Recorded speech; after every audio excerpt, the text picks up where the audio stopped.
Good morning, YouTube.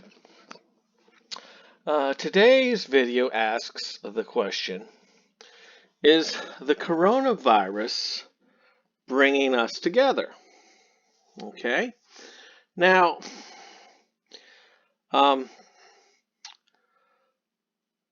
what I haven't heard yet, and I know it's coming, is that someone that claims to be a faith leader is going to come out with some statement that says that the coronavirus is God's way of punishing the world because we're so sinful. I don't see it that way. What I've noticed, and this is just me, this is my opinion, is that when we suffer, our suffering always has a purpose. Okay? There's always a point to it. It's to help us mature, to help us grow. Okay? And I think that's what's happening right now in the United States and in a much wider, scope, the world.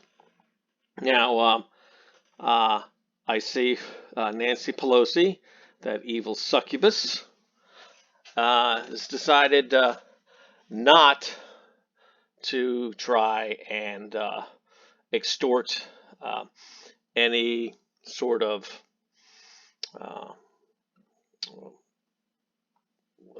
privileges or whatever you want to call out of this bill. She's going to wait till the next one, apparently. Okay, and although they're going to have the unanimous consent vote today, I expect some loser to block it and demand a proper roll call, which might slow it down all the way to Monday. But this thing looks like it's going to get passed. So yeah, thank God. Okay, but it's not just here. Okay, where we're coming together. Let's look at some of the things that have always divided us as a nation. Like, for instance, the Second Amendment. Okay, just a month or two ago, I thought this nation was on the verge of civil war in Virginia because of those filthy hippies in Richmond that were going to take everybody's guns away. Do you guys remember that? Well, this is California, a blue state.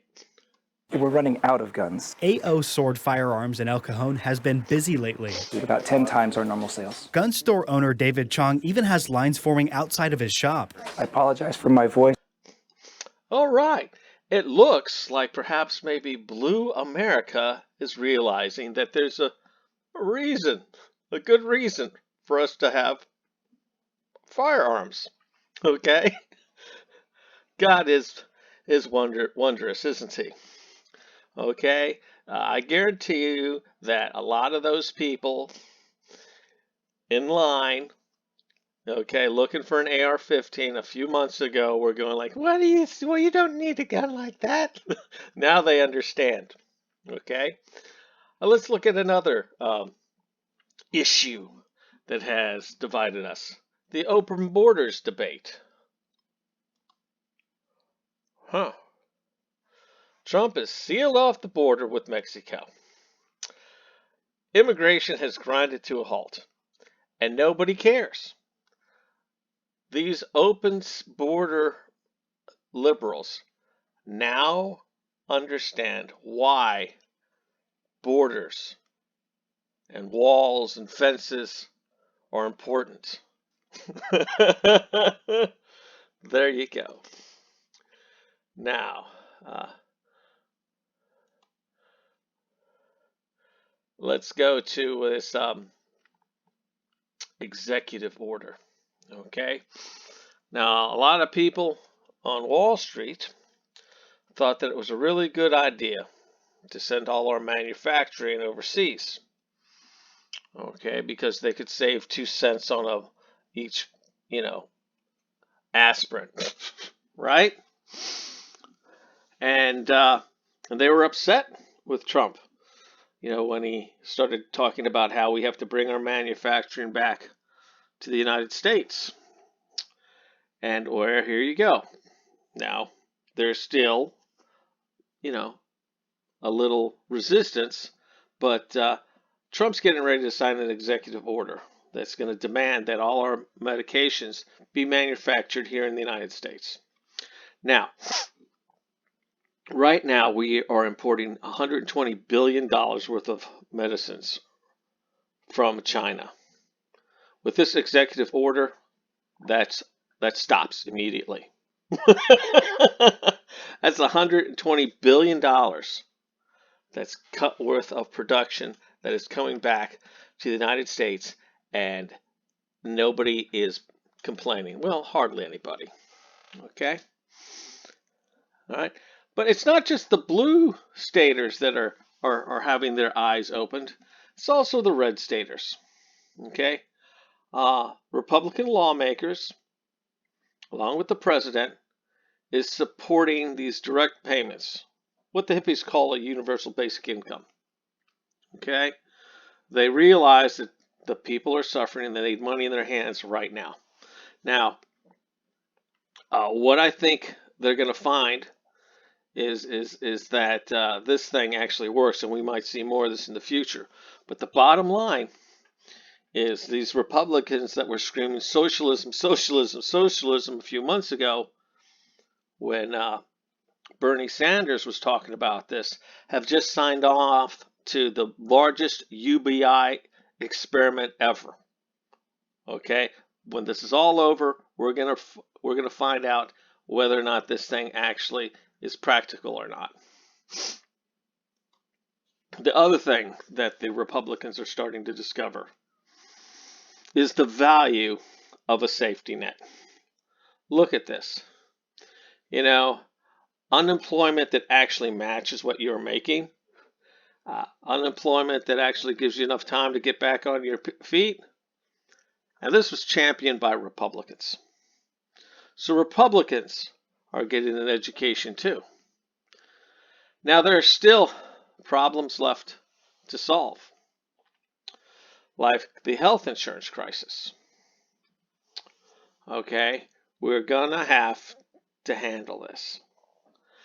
And I think that in the wake of this crisis, this issue is going to be resolved.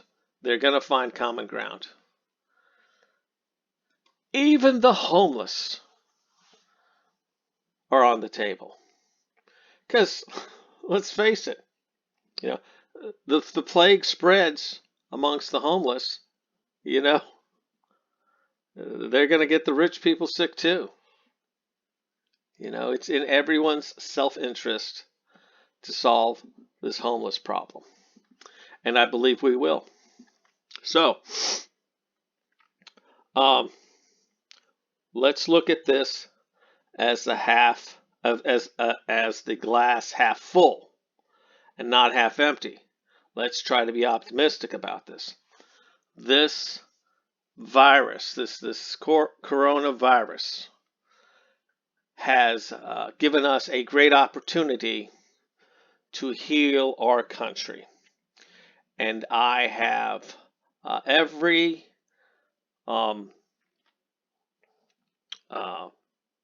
confidence that that is going to happen. And of course, one of the first steps in making that happen will be this November, when we will have the opportunity to get rid of these politicians like Pelosi and Schumer that had the nerve to hold up vital aid to the American people because of their petty political and egotistical reasons. Anyway, I hope you enjoyed today's video and enjoy your quarantine. I'm going to go play World of Warships now. Goodbye.